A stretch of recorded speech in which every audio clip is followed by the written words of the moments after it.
The Last Airbender. I'm not even sure if I'm allowed to laugh at this joke. Actually, let me go ask Twitter. I'll get back to you in 1 to 2 weeks. We have a quick montage of Harlow constantly trying to remove Oliver's hair and failing miserably, while Liza deepens her relationship with Jude, the man she met through Taskit. Kind of a mid-montage, but to the show's credit, this is the first one in quite a while, and it does have this one great line. I trained myself to go without sleep for 3 days. I watched all 8 seasons of Homeland in 1 weekend. Great joke, because I, an e-celeb, know exactly how it feels to go 3 days without sleep at a time. I mean, have you seen the bags under my eyes? After the montage, quarantine gets lifted, and as a YouTuber, this joke is way too personal. Oh my god, it's over! The quarantine is lifted! It's freedom, it's sweet freedom. Oh my god, so what do we do first?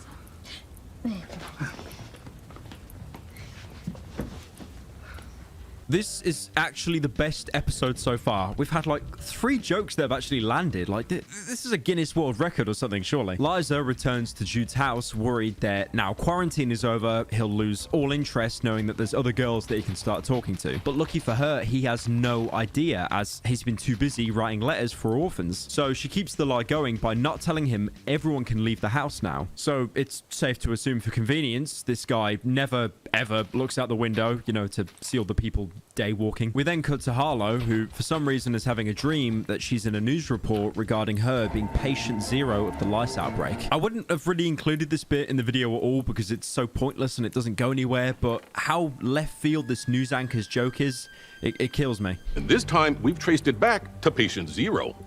This woman. Look at her. She looks like Stanley Tucci. Or that time I drew a face on my penis. I still can't believe you didn't get fired for that.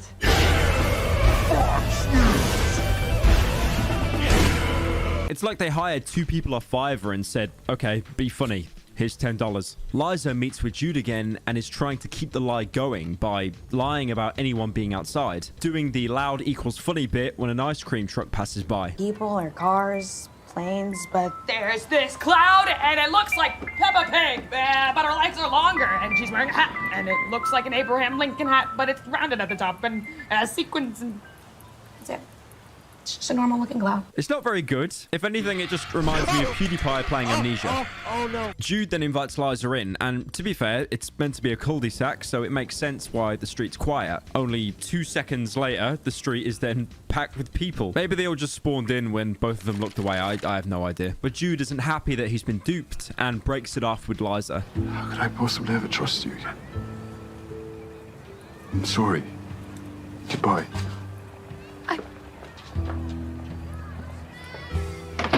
I'd feel sorry for Liza, but she did basically lie to the guy. And also, I'm not sure why, the background looks like every backdrop in a Diamond video. Never gaslight your friends, because that is so uncool. Remember to like and subscribe. We've got about 5 minutes of runtime left, so Jude comes back, sure, doing a complete 180, saying that they were made for each other, and he doesn't mind that she lied, but then finds out that she has lice, and when she goes to shave her head, he instantly loses all attraction and leaves. This is just the yellow hat bit again. Just because you put an episode in between the two doesn't mean you can reuse the same format again. It sucks as well because this episode was probably the most engaging for me, but again, ruined by reusing the same joke. Jude, what if I told you that we could do all of that right now? No. I'm out. Are you crazy? He did the same joke about 3 times already. I don't think it's funny anymore. The penultimate episode starts with Oliver showing Harlow his weekly shop of ready meals that are named after celebrities. And that's the entire joke. That's it. Laugh now, please. Meal-lennials. I don't get it. Frozen meals for millennials. They were going crazy for them in the store. Megan the Scallion pancakes, Doja Catfish, Chili Eilish, Cardi beef and broccoli, and then for dessert, Millie Bobby brownies. That's funny. I like how Harlow does that laugh that anyone does when they clearly don't care about the conversation and just want it to be over. It's kind of like that thing that YouTubers do when they watch their friends' videos in a Discord call.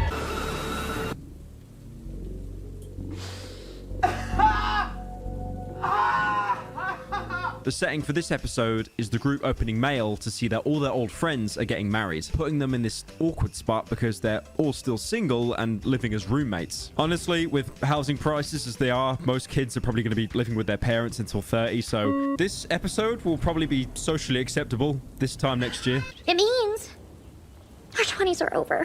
What? How are our 20s over? No.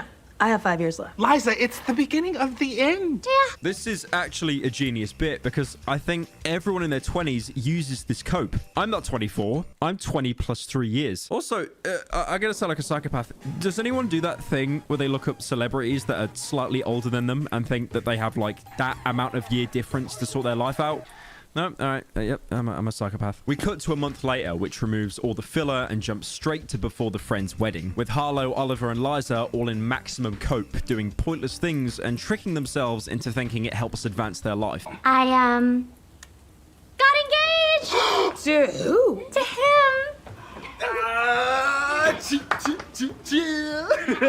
If this guy looks familiar, he was in episode 4 of the first season of the show. He was some random that Harlow briefly dated, and he's like a white Eminem, if that makes sense. But now he's changed from quirky rapping white man to someone who respects all women. How brave. Can you believe I'm finally locking down this fine little piece of strong, independent female? I've been taking sensitivity training in preparation for my upcoming book tour. Not bad, right? God, why do all these side characters need to do like a complete 180 with their original traits? Like, nothing feels the same anymore. But I'm seeing things a lot more clearly now. I wish things were different.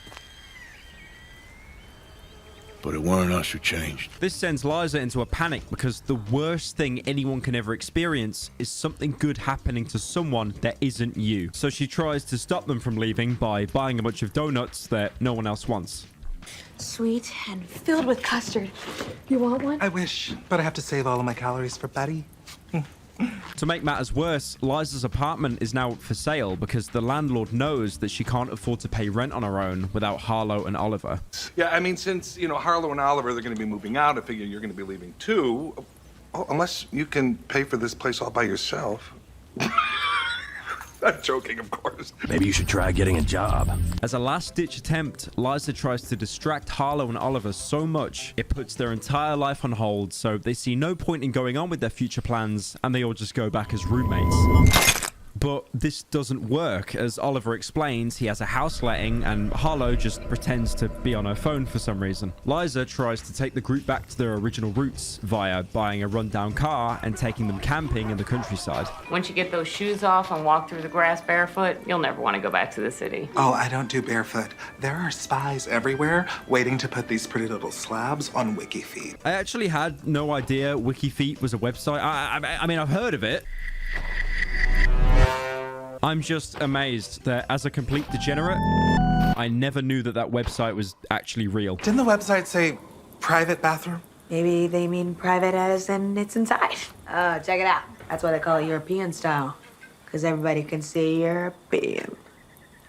I like how painfully long Liza holds her face on for that joke. Liza then goes back to reception to pick up more alcohol, finding out all the alcohol is made by the woman stamping on the grapes. That is 2 foot fetish jokes in the span of 5 minutes. Who is the writer for this show? Who snuck this guy in? There's even a bit straight after where Oliver is shown putting his feet on the ground. And to top off the episode with probably the most 2012 Smosh tier joke yet, they all stuff their mouths with marshmallows and try to speak. You could just add like a Vine watermark border around this scene and it would feel right at home. Gonna make sure that I don't get murdered and triangle. Sometimes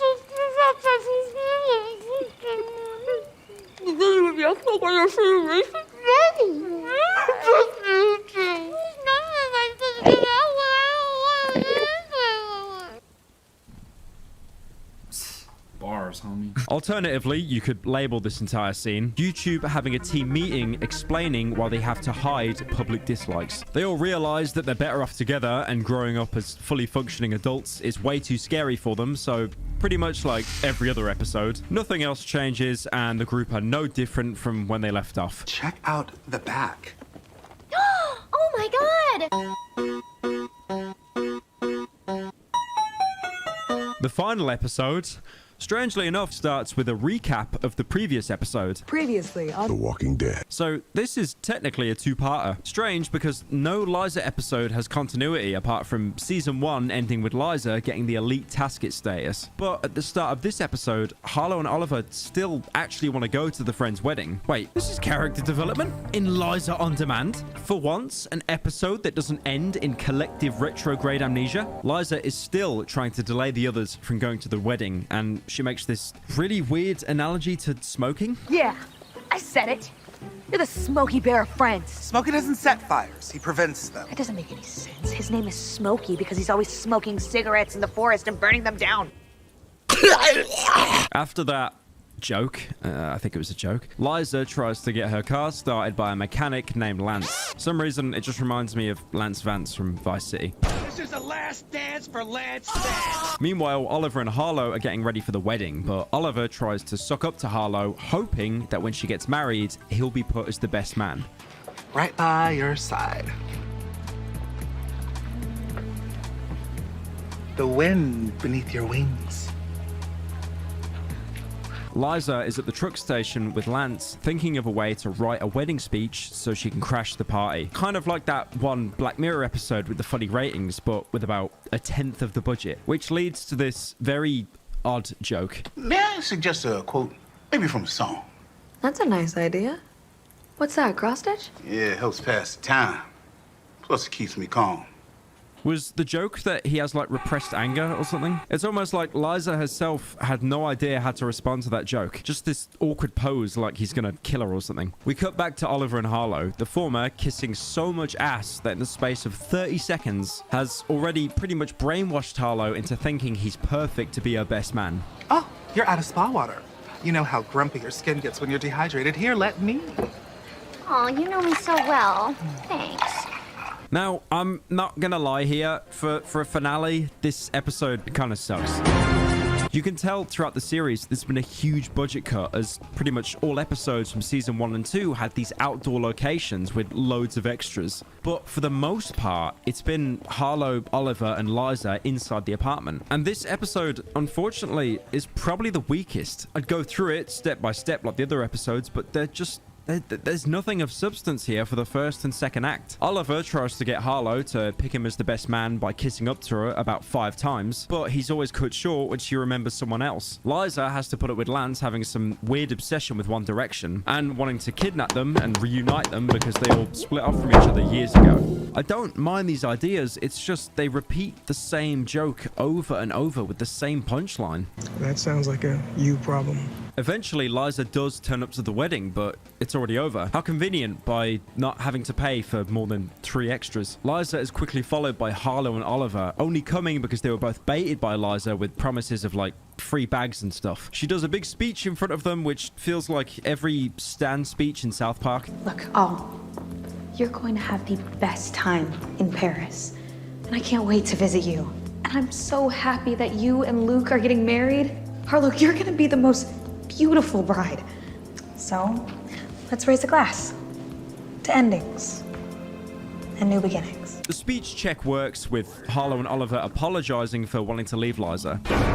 Harlow still wants to get married, but now wants Oliver as best man and Liza as the maid of honor, which honestly I kind of respect. This isn't just an episode that writes off everything as a joke where, you know, everything goes back to normal. This is actually the group moving on, with Liza staying in the apartment on her own, with Harlow and Oliver still helping to pay for her rent. Come here.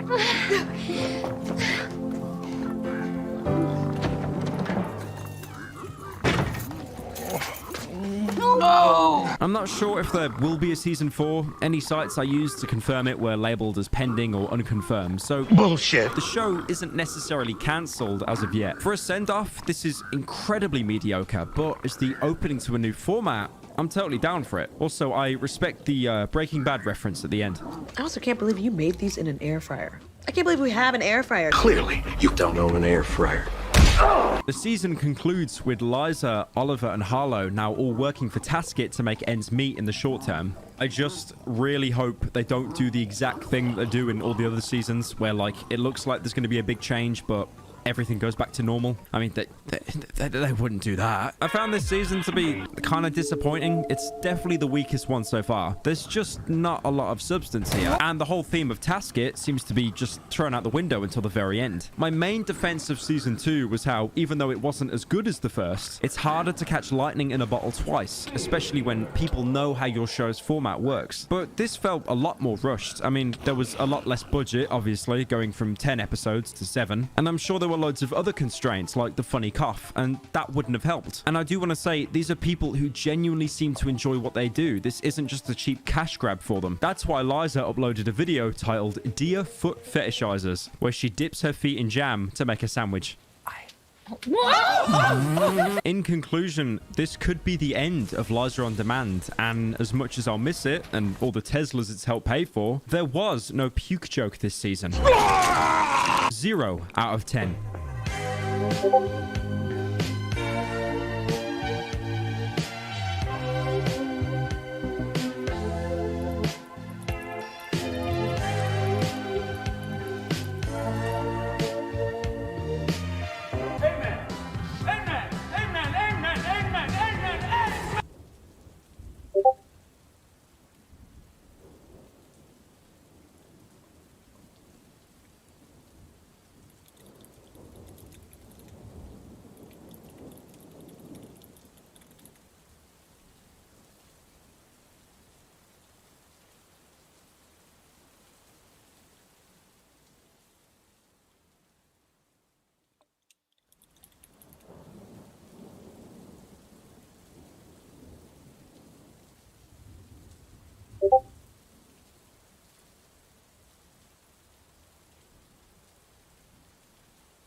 Do we apply all these? Do we put it on? Oh my god. I'm scared to even touch these, bro. Alright, we're taking it out. I'm like shaking. I'm not voiding it.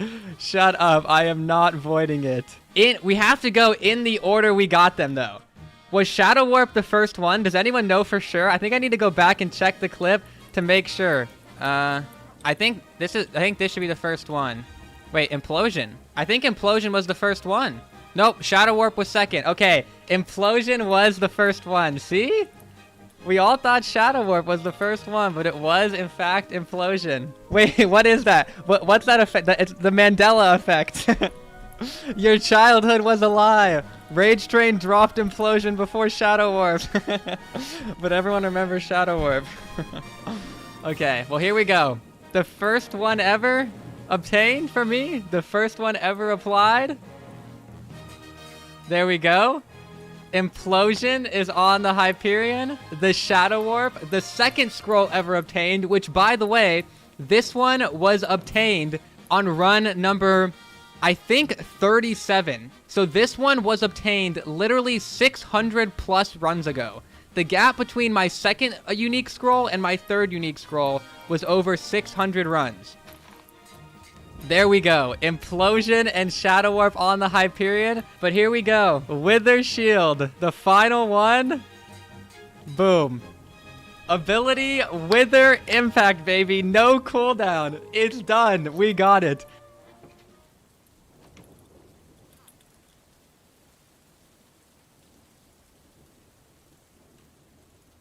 Hello? Hi. Dad, are you ready? I'm ready. All right, so today we're doing a team map, meaning we actually have to work like together.